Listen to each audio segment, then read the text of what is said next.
Hey, this is Philip Shouse, and you are listening to Thunder Underground. Welcome to episode 448 of the Thunder Underground podcast. Trent here as always, and this week we've got a fun one. Philip Shouse is here to talk about his brand new solo EP, and of course, some of his other work that he does with Accept, his time with Ace Frehley, and a lot of other stuff. We're going to get into this talk here shortly with Philip, but first I'm going to let you know who sponsors this podcast. DEB Concerts, a concert promoter based here in the Tulsa, Oklahoma area that has brought tons of great acts to Tulsa, such as Megadeth, Saxon, Snoop Dogg, Ice Cube, Lamb of God, Buck Cherry, Last in Line. The list is great and the list is long. They also book the Roadhouse DEB concert stage at Rocklahoma every year, and Rocklahoma was announced recently, the lineup. You can check out the full lineup at rocklahoma.com. But specifically on the DEB concert stage, will feature sets from bands like Slaughter, Plush, She Hates Me Not, great thrash band out of Tulsa, Molly Hatchet, a Van Halen tribute called Jump, an Ozzy tribute called Ozzolution, and the almighty Ugly Kid Joe, among many others. But like I said, check out rocklahoma.com for the full lineup, which features all kinds of great stuff like Slayer, Suicidal Tendencies, Black Label Society, Dropkick Murphys, and much more. But debconcerts.com is where you are kept up to date with all of their happenings, and of course, I keep you up to date right here. Alright, we also got Sunset Tattoo, a tattoo shop located in Midtown Tulsa. Their tattoos are done good and proper. They're state licensed, and they have well over 30 years of experience from Jake and his crew down there. The crew down there includes a female artist on staff full-time. It is also Native American owned, and they accept walk-ins. So if you have an idea but you don't know how to bring it together, hit them up to set up a time to go in and discuss what you're looking to have done. They can bring whatever's in your mind to life. Check out their socials, Sunset Tattoo Tulsa, on both Instagram and Facebook, and you can see tons of pictures that show you that they have the ability to do whatever you're looking to have done. Lots of different styles. I've had work done by Jake more than once. I'm very happy with it. I know many others that have as well.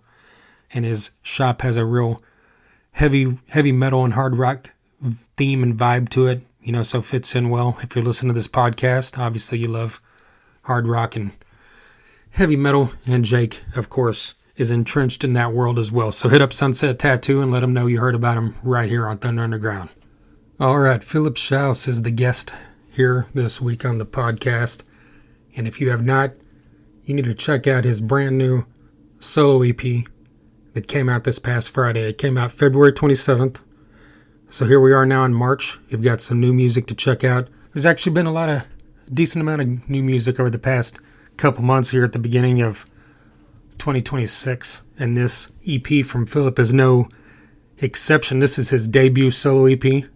And if you only know him from, kind of from the surface, such as myself, meaning, I know him from the projects or the bands he's been involved with. This is kind of the first thing I mentioned. If it may come off, if someone knows him, for his work with Accept, it's really going to come off different. If you know him for his work with members of Kiss or John Crosby, it fits a little more in that line, but it's not as heavy as what he did with Crosby, and for the most part, not as even heavy rock as Kiss is. It's, leans a little more in the area of the Rolling Stones. I'm not saying that it sounds like the Stones. I'm just saying that it's kind of in that area of rock. It's a great EP, 5 songs. We talk about most of them. I think at least 4 of them here in the interview coming up. 17 minutes of pure rock and roll. And that's what you want. An EP, of course, is going to be shorter, but I used to do this podcast with a co-host. If you're a newer listener and did not know that, my friend Jason used to do this along with me the first 6 or 7 years. And one thing he used to always talk about, that it didn't matter if it was an EP or an album. He loved albums that kind of got in and got out, basically. Like punk albums or EPs in particular. You get 5 tracks, 17 minutes. We don't need excessive. We don't need noodling to noodle. And here we've got a solo EP from a guitarist. The man's known as a guitarist and a bassist. It doesn't feature any showcasing of that. It's showcasing the songs, which is great. That's what you want from, especially the sound he went for, kind of emulating more of an old school stuff that he grew up with. Probably no excessiveness, just straight up, here's a great song. If you're a great songwriter, you write great songs. They don't need to have a 1.5-minute long guitar solo. Those are cool. I love them. But I also love whenever a rock song stands on its own just by purely the hook, the melody, the verse, any of it. And these songs do that. So Philip is, like I mentioned a few minutes ago, he has been an Accept now since 2019. So a good solid 6 years, I think, because I think it was late 2019. But he's been part of that, monumental heavy metal guitar attack from Accept with Wolf Hoffman. He also was a part of John Corabi's solo band when Corabi was doing the Motley Crue 94 anniversary tour, and I believe he toured with him at another point as well. Speaking of, John Corabi was just on this podcast the week before last, so check out episode 446. Also, he was a part of Ace Frehley's solo band and Gene Simmons' solo band. I believe the story, if I remember right. I should have looked this up before I started talking. One of the other members of Gene Simmons' band, besides Philip, I can't remember. I just remember an interview with one of the guys in the past few years saying that, they were Gene Simmons' touring band. I guess Ace Frehley hit up Gene Simmons and asked if he could use the band for, since they're already obviously in tune with playing Kiss music, if he could just use the band for, I guess, his performance on a Kiss cruise or something. Gene agreed. There you go. So that's kind of a cool side note for a guy like Philip, and I believe Jeremy Ascrop was one of them who's also in Corabi's band, and then was it Brent Fitz, or I should stop talking, I can't remember everybody that was in those bands, but regardless, Philip played with Ace Frehley and Gene Simmons. And Gene Simmons has been on this podcast in the past, episode 116. That was a long-ass time ago now. I believe it was April of 2017 or 18. I think it was 17. And from that interview, speaking of Kiss, we also ended up getting an interview with Bruce Kulick of Kiss not long after that.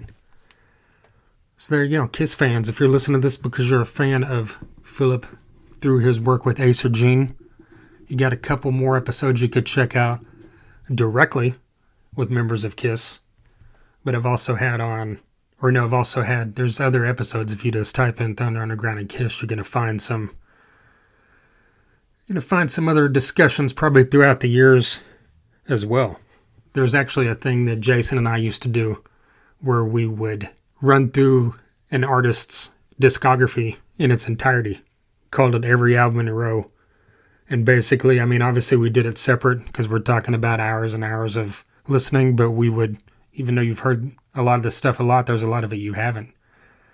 The first album clear up to the most current album, and just listen to everything in order straight through and just talk about how a band developed over time or changed and this and that. And I'm saying that because one of the episodes we did, of course, was with Kiss, and we did that with our friend CJ McClellan, the guitarist of the band Dime Store Riot. Check all those episodes out. Again, check out side 1 from Philip. Let's jump into this and hear what Philip has to say about his brand new solo work.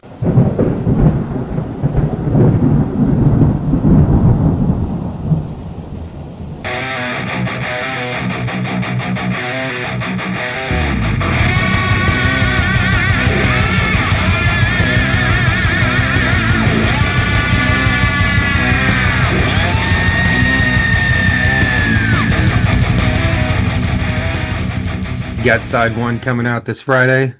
Yeah.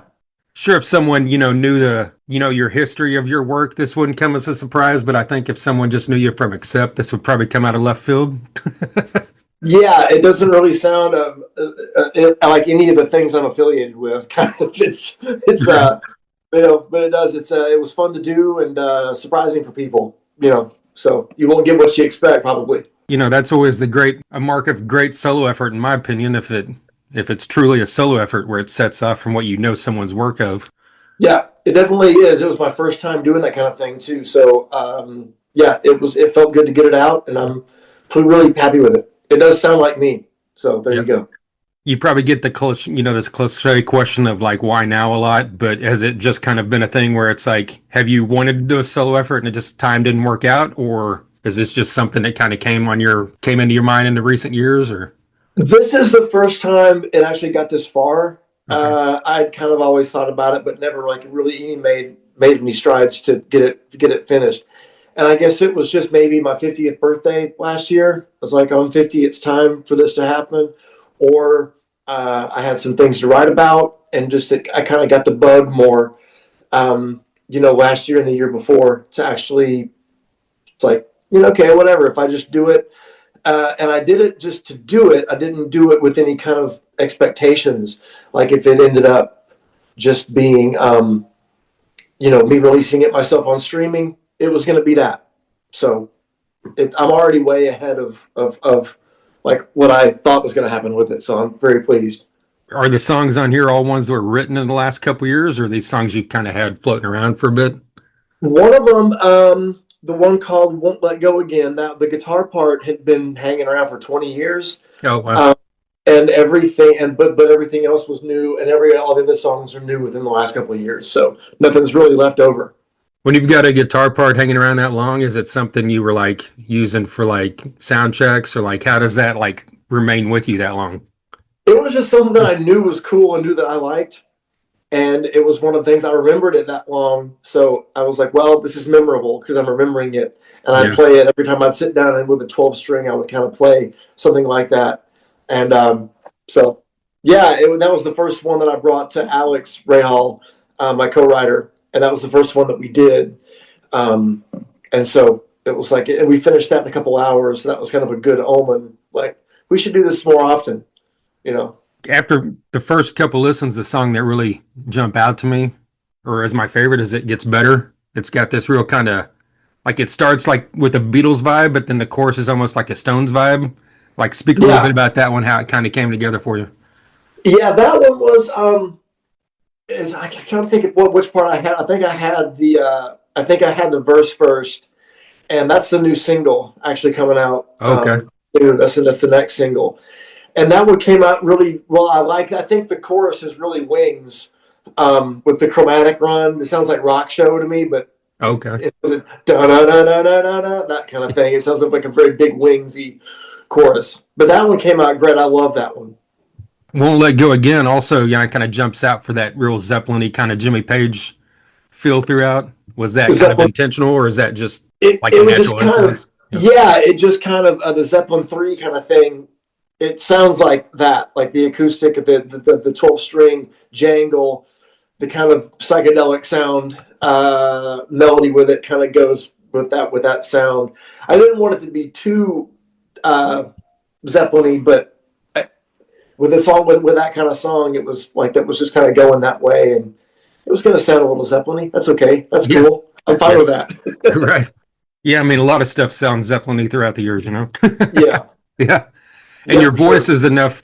I mean, your voice lends to it a bit too, but it's enough different from Plant that it sets it off from that, in my opinion. So, Yeah, I'm not that kind of guy, yeah. like a Plant Coverdale singer. So there you go. It won't be that way with the Yeah. vocals for sure. Well, one of the things that kind of, jump out about the CP is that, you're known as a guitarist. These songs are more just, these are just songs. They don't have any, real flashiness to them, no flashy guitar solos. Mhm. Was that like an intentional thing, or is that just kind of the way you write when you're writing songs? No, it wasn't intentional. It just we let everything happen really organically with this, and it just ended up being when we got the songs kind of written and then arranged with my Brad Jones, the producer. It was like there's no really guitar solos in here, and I was okay with that. That was kind of funny. Yeah. Again, another kind of surprise, but yeah, again, nothing was really planned out or there was no direction. We just kind of let everything happen when we got in there. We only had acoustic work tapes to start with, and that's all we had before we started like actually recording drums. There was no demos or anything done. So Oh, wow. So it was all kind of just like I said, organic in the studio as well as. yeah, it was Sarah Tomek, the drummer, and I just playing no click track, just doing acoustic guitar, basic track, and drums, and just building everything on top of that. Okay. Yeah, I was going to ask you like who was playing drums on this because it noted that you played everything but the drums, basically. Yeah, drums and keys. Yeah, Okay, yeah. yeah, keys. Sarah Tomic is amazing. She played drums, and Seth Timms played all the keys and played the harmonium, played the Moog solo in Time Bomb, played all the piano and organ stuff. And then Philip Creamer, a great singer in town, sang all the really high backup vocals. When you were working with Brad, did he like give you an influence in the way the direction of these should go, or was this entirely kind of like you and Oh working no, it out in the totally. studio? And it was Brad helped so much. Working Oh, with Brad's great. He's a very musical producer, and he's a very hands-on guy. He's a musician. He plays a lot of instruments, so it was really really great working with him. And it was great because I needed somebody to kind of like, no, let's go this way with it. It's like, sure, whatever you say goes. well, yeah, like all five of the songs kind of have a unique feel from each other, but they still cohesively sound like it's the same artist. Do you attribute that to kind of like working with Brad, or is that more just yourself? You believe? I think both. I think working with Brad, we had a kind of a one. We were together on the same page. What we wanted to sound like, what we wanted to do, and for the fact that I played and sang so much on all the stuff, it's gonna be a lot of me. He calls that a thumbprint record, and it's a lot of my thumbprint on it. Guitar, bass, all the singing or most of the singing. So it's a lot of me on there. Is this your first time handling lead vocals, or have you done that in the past in other projects? I have a little bit. This is the most. I've done it live for some things, but never like on a song that I like wrote, Okay. or co-wrote the lyrics for. So that's the first, and this will be the tour. I'm just starting a tour in a couple of weeks over here in Sweden, and it'll be my first time kind of fronting something like that. So. But I did want to ask Book about the title as well. Like it's, has a nod to like, old school music fans would grab it. Is that all it means, or is there like a grander meaning to it than? I think it was a good name for a first EP because it was Okay. like it would if it was an LP, all these songs would fit on side one of Yeah. an album, and but this is actually side A and B of side one to make it even kind of more confusing. Yeah.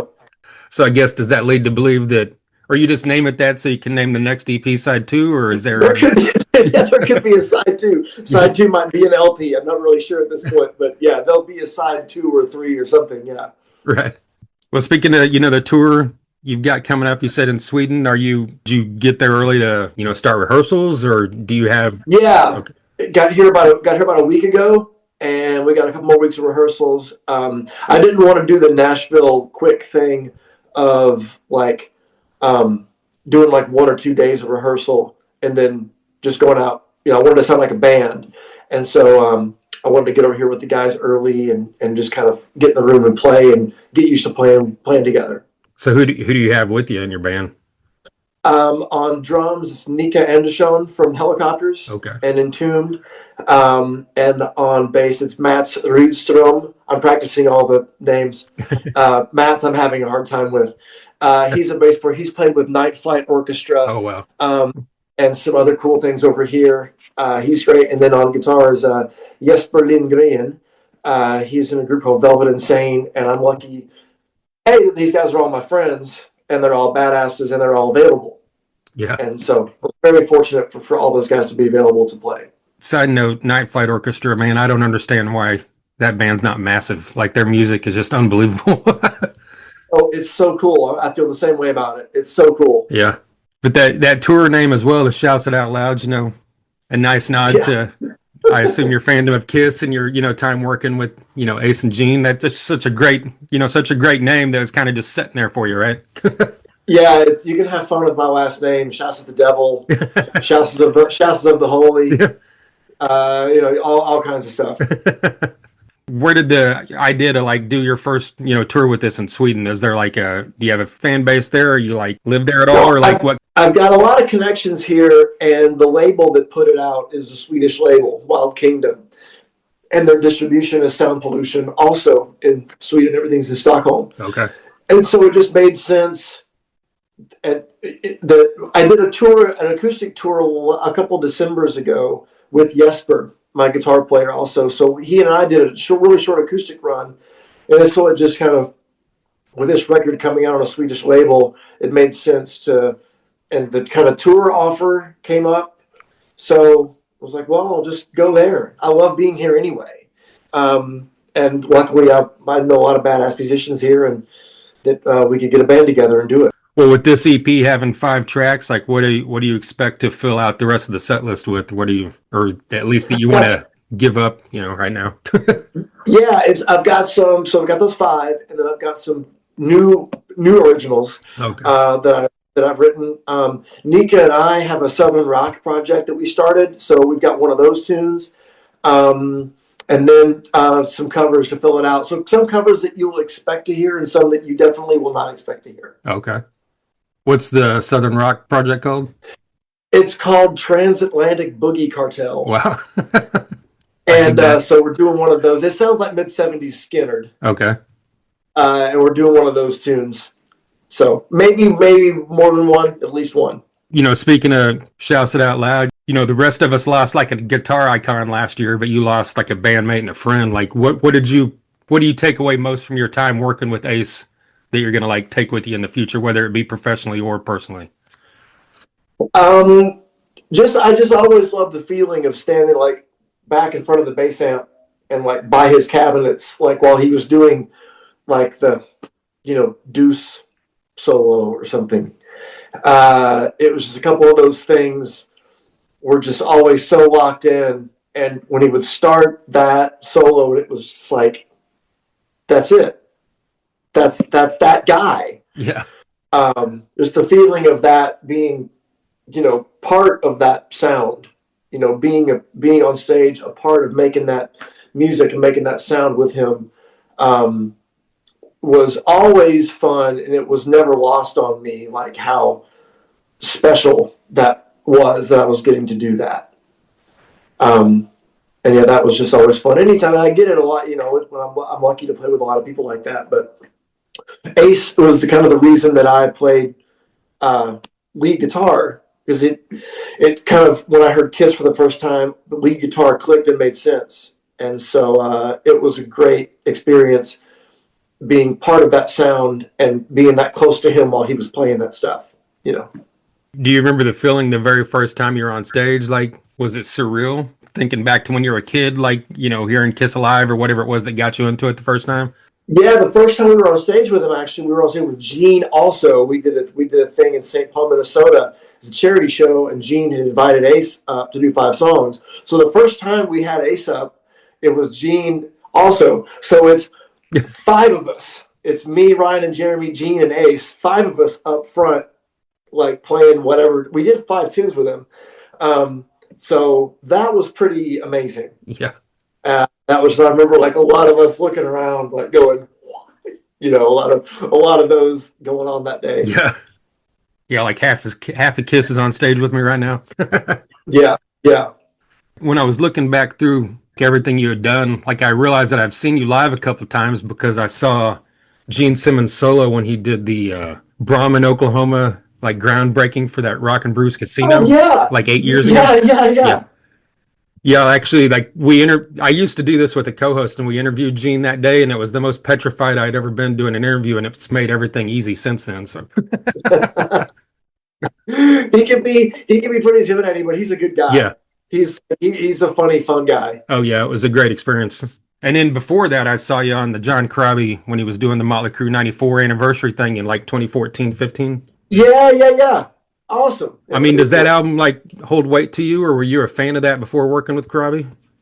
That's still probably my favorite Motley record. Yeah, I think that one just got, it got unfortunately kind of shoved aside. Yeah, because of him. But I think the songs are great. His singing is on fire, and the writing's right on that thing. I love that record. Yeah, it's one of my favorite records all the time, and he's actually who I just had on the podcast last week. Oh, nice. Yeah. John's great. Yeah. John's in Europe doing shows right now. Yeah. With his band. So, well, I just saw that Accept just announced, some more 50th anniversary dates, and you're 50 now. Like, how does that feel to be out, like, as part of a band, celebrating 50 years of basically your life as well? It's crazy. when I look at like a career like Wolf's, like Wolf joined that band as a teenager. That's been his only band, which I can't imagine that being the case because my whole thing is Yeah. is being in All every over the band. place, yeah. Yeah, all over the place. But it's cool to be a part of, and it's like like with the thing with Ace, I said it's always so cool to like look over at Wolf beginning like the balls in the wall riff and things like that. It's like there's that guy, Yeah. and it sounds just like it's supposed to because he's doing it. There's a lot of those moments. Yeah. But no, it'll be a lot of fun. We're doing a bunch of big festivals and the European run at the end of next year or the end of this year. So yeah. Yeah. I mean that band's had some turnover throughout the years, but I mean they've got they're one of those bands that has like a really solid, strong fan base. Was it pretty accepting of you really quickly, like when you first joined? No pun intended. I like what you did there, accepting. That was an accident. Yeah, yeah. No, it was fine. People were into it, and I was kind of came in. I came in with the classical thing that he was doing, and then it worked out to where I stayed. And yeah, the fans have been great, super accepting.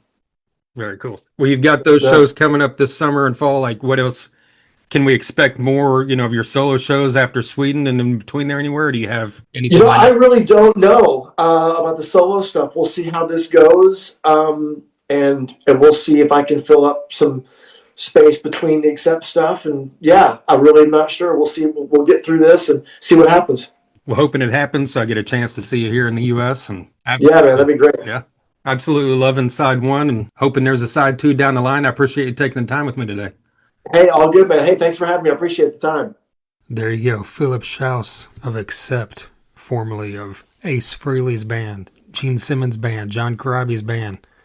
Check out his brand new solo EP that you just heard a lot about right there, that we just talked about, side one, a lot. I've listened to this thing several times. Absolutely love it. I think you should do the same. Throw on this 17 minutes of great rock and roll from Philip.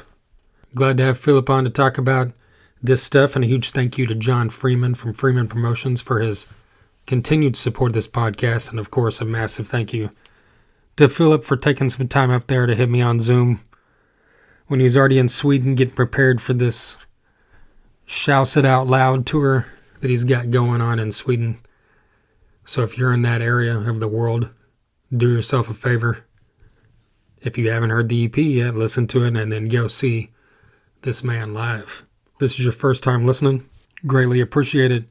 A few days ago, the end of last week, Robin McCauley was on this podcast. Brand new album from Black Swan. Their third album came out this past Friday as well. The third Black Swan album is called Paralyzed. It's absolutely killer, just like the first two. Robin McCauley, of course, known for that great work that he did with Michael Schenker and the McCauley Schenker Group. And he's done lots of stuff with Michael Schenker over the past decade as well. But yeah, lots to talk about there with Robin. We spoke for over an hour, and that was his 5th time on the podcast, so check that out. Like I said earlier, John Corabi was on right before that. Shortly before that, there was a Brad Arnold from Three Doors Down, a tribute episode to him. John Bush from Armored Saint and Anthrax was on recently. And some great upcoming episodes. The next episode will be with Mark Kendall of Great White. This will be his 3rd time on the podcast. It's been a long time since the last time. But Great White was back in the news recently because Brett Carlisle, their current singer, auditioned on American Idol, and Mark Kendall and Michael Lardy came with him, and they performed House of Broken Love. So we talk in detail about that appearance and about new music and stuff coming from Great White. I've also got upcoming episodes that I've recorded, interviews with Dave Anthony, the vocalist of 10 Ton Mojo, Drew Cagle, the vocalist of Drew Cagle and The Reputation, as well as the legend himself, Axel Rudy Pell. Talk to him about his brand new album that's coming out here in March as well. I've also got a couple more episodes that I'm scheduled to record, and as soon as everything is scheduled, of course, that's when I let you know about them. Keep you up to date on the socials. Follow on Instagram, Facebook, YouTube, and TikTok. There's daily content on there that's separate from the podcast episodes. Subscribe or share wherever you listen so you don't miss those future episodes. And anytime you see a post on social media about anything, it's always a huge help if you just like or share or comment. That's an easy, free way to support this podcast. I also got monetary ways to support. You can buy t-shirts and shot glasses. But yeah, dig back through those previous episodes. I've had on members of Living Colour, multiple members of Tesla, Megadeth, Motley Crue, Guns N' Roses, Def Leppard, like I mentioned, Kiss, Gene Simmons, and Bruce Kulick have both been on here in the past. Members of Biohazard, Prong, White Zombie, Typo Negative, Helmet, Kix, LA Guns, Queensryche, Twisted Sister, Billy Idol, Journey, Hellstorm, Skillet, Breaking Benjamin, Saliva, Trapped, Leonard Skinner. The list is huge. 447 episodes previous to this one that you can check out. Follow everywhere you see so you don't miss them. All right, I'll quit rambling. A massive thank you once again to DEB Concerts and Sunset Tattoo, and of course Freeman Promotions, and a massive thank you once again to Philip Shouse. And until next time. Thunder Underground, y'all.